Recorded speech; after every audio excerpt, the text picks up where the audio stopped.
pitong Xerox na po ako. Magkano sa tres na yun? Tres. Pipila ka pa sa haba ng pila. Minsan, maabot pa ng tanghali. Uwi ka pa ng bahay, kakain ka, babalik ka uli. Pipila ka uli. Ito naman nakakatawa kasi grabe ho ito mga kababayan. Sabi ko nga, naglabas pa kahapon, naglabas pa si Bongbong Marcos na naman ng statement niya na naka-video. Yung panga niya parang di na gumagalaw, ano? Parang bagsak na bagsak na. Oh, parang bagsak na bagsak na. Alam mo, meron niya ako narinig, sabi nung iba. Ito, narinig ko lang naman, sabi, ang daming nananalangin daw na si Pangulong Duterte bumalik dito sa Pilipinas. Pero marami ring nananalangin na sana si Marcos kunin na. Ako hindi ako payag doon. I will not pray for that. Pero naririnig ko lang yun. Mantakin mo, di ba sama nun pakinggan kasi ang daming Pilipino na nanalangin na sana bumalik ang mga Duterte, sana bumalik si Pangulong Duterte sa Pilipinas, sana bumalik ang isang Duterte leadership sa Pilipinas. Tapos mananalangin sila na sana kunin na ni Lord si BBM. Hindi ako natutuwa doon. Although nakakatawa. Nakakatawa lang yung logic. Okay? I'm not for that. I will not pray for somebody to die. That's not me. I'm sorry hindi ako yun eh. Hindi ko papanalangin na may isang tao na mapunta na kay Lord kasi sigurado ako hindi kay Lord mapupunta yan. Alam nyo na. And hindi ko naman, ayoko yun. I'm not going to wish for that. For God so loved the entire world including the BBM kahit gaano siya kasama. Kahit gaano siya ka-sinful. Mahal pa rin siya ng Panginoon. Kaya hindi ko sasabihin na gusto ko nang kunin siya ni Lord. Gusto ko lang tanggalin siya sa Pilipinas. Kasi, bakit? Kasi talagang pinapahirapan niya na ang Pilipinas. Wala na ho siyang direksyon. Ang pangit na ng pamumuno niya. Ultimong ayuda palpak. Diba? Nagyayabang na naman siya kahapon. Naglabas pa siya ng video na kesyo ayuda. Pero alam mo, budol na naman yung ayuda eh. Kawawa talaga yung mga kababayan nito. Hindi ako nagsasabi niya na. Ito. Naglaan ng special payout ng ayuda ngayong araw pero marami pa ring tricycle driver ang nganga. Walang napala. Live mula sa Quezon City, nasa frontline na balitang yan si Mon Gualvez. Mon, ano ba naging problema sa special payout? Julius, gaya nitong mga nakalipas na araw, ganun pa rin yung problema. May mga kulang na detalye raw sa datos na isinumite sa DSWD kaya kahit nga naglaan na ng special payout schedule ang pamahalaan, marami pa rin mga tricycle driver ang bigong makakuha ng ayudang ilang araw na nilang inaasahan at binabalik-balikan. Actually, naguguluhan na nga sila at di alam ang gagawin dahil tila nagtuturuan na rin ang lokal na pamahalaan at DSWD kung bakit hindi pa rin makumpleto ang bigayan ng 5,000 piso ayuda na pantawid sana sa taas ng mga presyo ng petrolyo at mga bilihin. Kahit alam namang wala sila sa payroll schedule ngayong araw, pumila pa rin ang maraming tricycle driver sa Quezon City para ipa-verify ang kanilang pangalan. Umaasa at nagbabaka sakali pa rin silang maisama na sa listahan ng mga makakatanggap ng ayuda mula sa pamahalaan. Pero gaya ng dati, bigo pa rin silang makakubra ng 5,000 pisong ayuda. Sakit din, siyempre. Kailangan natin wala tayong pera. Gasolina. Nag-aangad kami na makakuha ng ayuda. Para yung mga pangailangan namin, maano namin. Ang masaklap, sa ilang beses nilang pabalik-balik sa payout site, lumalaki na rin daw ang ginagastos nila mula sa requirement, gasolina o pamasahe. Pitong Xerox na po ako. Magkano sa tres na yun? Tres. Pipila ka pa sa haba ng pila. Minsan, maabot pa ng tanghali. Uwi ka pa ng bahay, kakain ka, babalik ka uli. Pila ka uli. Grabe, no? Ganito naalala ko talaga nung panahon ni Pangulong Duterte, galit na galit siya noong pagka pinahihirapan ng mga Pilipino. Kasi, kaya nga ang tema niya, comfortable life ng mga Pilipino. Ito, tinan niyo, pabalik-balik pa. Hindi ko maintindihan, bakit ganun? Ba't di na lang ayusin? Diba? Ang daming ways to do it. Pambihira, nandyan na yung mga, alam mo, kasi hindi naman ito ang first time na namigay ng ayuda. So may listahan na. nakakakuha na through through ang tawag doon yung QR. Bakit hanggang ngayon ganito pa rin ang sitwasyon? Solve mo yung biyahe mo. Hindi bababa sa 6,000 tricycle driver sa Quezon City ang lumalabas na wala pang nakukuhang ayuda. Ang problema, wala pa sa 500 ang nasa payroll ngayong special payout na inilaan. Kaya hiling ng mga apektadong TODA, kumpletuhin na sana ang pamimigay ng ayuda, lalo't nagkakainggitan na raw sa ibang mga kamiyembrong nakakuha na. Sana naman po, itodo na nila para matapos na po itong mga problema namin sa 3 gulong. Mabigyan na sila. Ang taas po ng gasolina. Alam naman nila natin, pag tumaas ang gasolina, tataas rin po ang bilihin. Hindi lang yun, tataas ang bilihin, tataas ang pamasahe, lahat tataas except si Marcos. Bagsak pa rin. Gago! Antangin mo, tumaas na lahat except ang rating ni Marcos. Anak ka ng wewe, oh. Anak ng Pilipinas yan, oh. Ang iba namang nawala sa listahan ng QC, pumunta na sa payout schedule ng Caloocan, lalo't may prangkisa rin daw sila roon. Pero ang ending, wala pa rin silang nakuhang pera.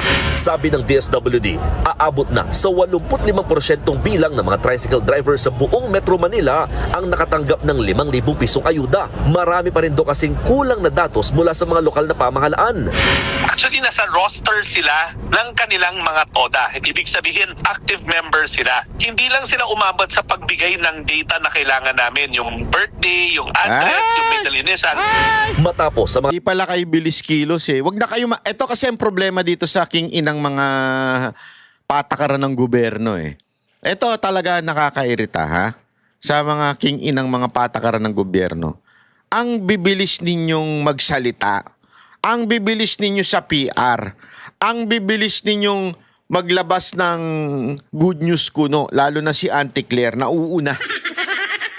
Parang content talaga, vlogger talaga dating ni Auntie Claire. Nauuna sa paglabasan ng pahayag. Pero hindi pa pala kayo ready. Di ba? Hindi pa pala kayo ready. Pambira, oo. tricycle driver sa NCR, nakatakda namang bigyan ng ayuda ng DSWD sa susunod na linggo ang iba pang hanay ng mga apektadong tsuper. Kabilang dito ang mga TNVS at jeepney drivers, pati na mga motorcycle taxi at delivery service riders. Manggagaling daw sa LTFRB ang listahan ng mga benepisyaryo para rito. Pero tingin ng ilang motorcycle taxi rider, baka hindi naman sila lahat ay mabiyayaan. Ay, namimili sila eh. Sa amin, wala. Malabo sa amin. Dapat hindi sa ayuda nila dinadaan. Mas maganda, ano na lang sa gasolinan, pababain ng gas para lahat makikinabang. Yan. Alam mo, mas matalino pa ito kaysa kay Marcos. Gago! Hindi totoo. Mas matalino pa ito kaysa kay Marcos, eh. Bakit hindi na lang padaanin doon? Ang daming ways, eh, para papadaan na doon na lang yung ayuda. Di ba? Through the station, gas station. Di ba, oh? Anak ng weteng, oo. Kung ang mga negosyante ang tatanungin, mas mainam daw na suspendihin ng gobyerno ang excise tax sa langis at kuryente imbis na magbigay ng ayuda. Binibigyan lang na ayuda yung particular sector. We do not agree with that. Kasi bibigyan mo yung iba hindi mabibigyan, tapos nagkakaroon pa ng losses in between.